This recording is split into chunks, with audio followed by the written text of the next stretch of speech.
sering banget gak sih bikin suatu goal atau tantangan untuk diri kita sendiri, tapi akhirnya kagak pernah terrealisasi. Lalu kita bikin janji ke diri sendiri. Besok gue bikin. Bulan depan gue bikin. Tahun depan gue bikin. Pernah mikir gak kenapa kalian gampang nyerah seperti itu? Bukan karena kalian gak bisa, tapi kalian itu malas.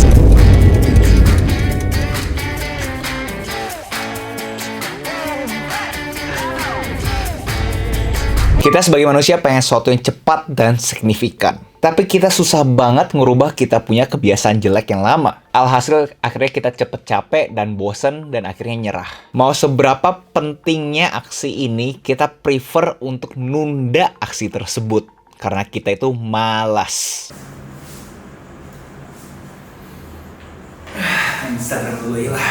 What if kalau misalnya gue kasih tahu ke kalian bisa ngelawan kemalasan tersebut hanya dengan waktu 1 menit. Sebelum gue bahas caranya, nama gue Agus Leo Halim, dimana gue upload video 2 hari sekali yang berhubungan dengan industri kreatif. So jangan lupa subscribe buat kalian gak ketinggalan video dari gue. Untuk meraih goal yang kita mau, bukan sesuatu yang mudah. Apalagi kalau misalnya kita sudah mencoba menjalaninya dan hasilnya tidak sesuai ekspektasi. Pastinya menimbulkan rasa kemalasan. Dan hari ini gue pengen share satu cara dari Jepang, namanya itu Kaizen.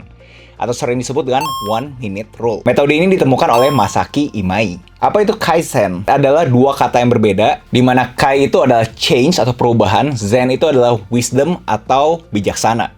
Konsep ini bilang bahwa kita seharusnya jangan ubah hidup kita secara spontan. Harusnya secara perlahan dan bijaksana. You shouldn't change your life spontaneously, but slowly and wisely. Core konsep dari Kaizen ini adalah kalian cukup mengalokasikan 1 menit ke kalian punya goal. Di setiap hari, di waktu yang sama, cukup 1 menit, nggak kurang, nggak lebih, secara konsisten. Gue tau, terdengar gampang kan? Eksekusi suatu tugas hanya butuh 1 menit. Di-compare sama tugas-tugas yang biasa kita lakukan, di mana effortnya tuh butuh 30 menit bahkan 1 jam. Ini cukup 1 menit. Lu bercanda? Gue tahu kalian pasti skeptis pas dengar konsep ini. Dimana secara logika kalian pasti berpikir, ini gimana caranya bisa efektif? Kalau misalnya kita punya goal yang ambisius, berarti kita punya effort juga harus ambisius. Kalau misalnya kita punya goal yang gede, berarti kita punya effort juga harus besar. Kagak bisa jomplang antara goal dan effort. Ini adalah suatu miskonsepsi. Justru effort yang terlalu besar malah bisa bikin kita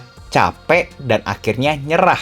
Saking gedenya itu tugas, itu task, kita prefer dibanding gue ngerjain itu tugas, mendingan gue balik ke comfort zone-nya gue. Jadi kalau kalian go all in sampai 150% dari kalian punya effort, itu nggak ada fungsinya kalau misalkan hari berikutnya kalian tidak melakukannya. Tidak konsisten. Jadi kasarnya Kaizen ini prefer kalian ngelakuin sesuatu 1 menit setiap hari di waktu yang sama secara konsisten, dibandingin 12 jam tapi abis itu nggak konsisten. Kenapa dia lebih mendewakan 1 menit dan konsistennya? Karena dia argue bahwa kalau kita bisa reframe tugas kita secara mikro, yaitu 1 menit ini, akan terasa mudah. Kita akan merasakan kebahagiaan saat melakukannya karena mudah. Mau belajar bahasa baru. Je m'appelle Léo.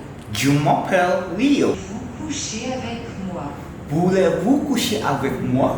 Mau push up. 1000. Kalau hanya 1 menit, gue rasa kita semua yang nonton di sini punya waktu untuk melakukannya. Jadi poin besar dari Kaizen ini adalah celebrating small wins. Rayakan kalian punya kemenangan kecil. Kita butuh ada sense of victory. Kita butuh ada rasa kemenangan-kemenangan kecil tersebut untuk bisa tetap maju. Sense of victory ini akan nge-track otak kita jadi nagih, ketagihan untuk ngelakuin ini setiap harinya. Jadi buat kalian yang sekarang lagi berasa males, kalian harus reframe pemikiran kalian menjadi untuk merealisasikan goal yang kita mau, cukup memulai dengan hal yang mudah.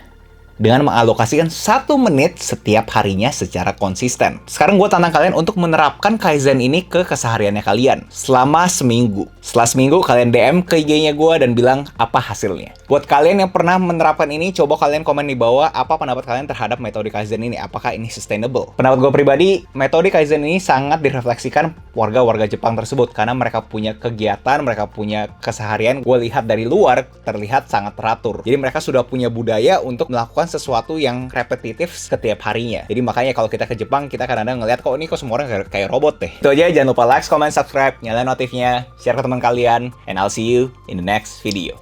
Salam kreatif. Bye-bye.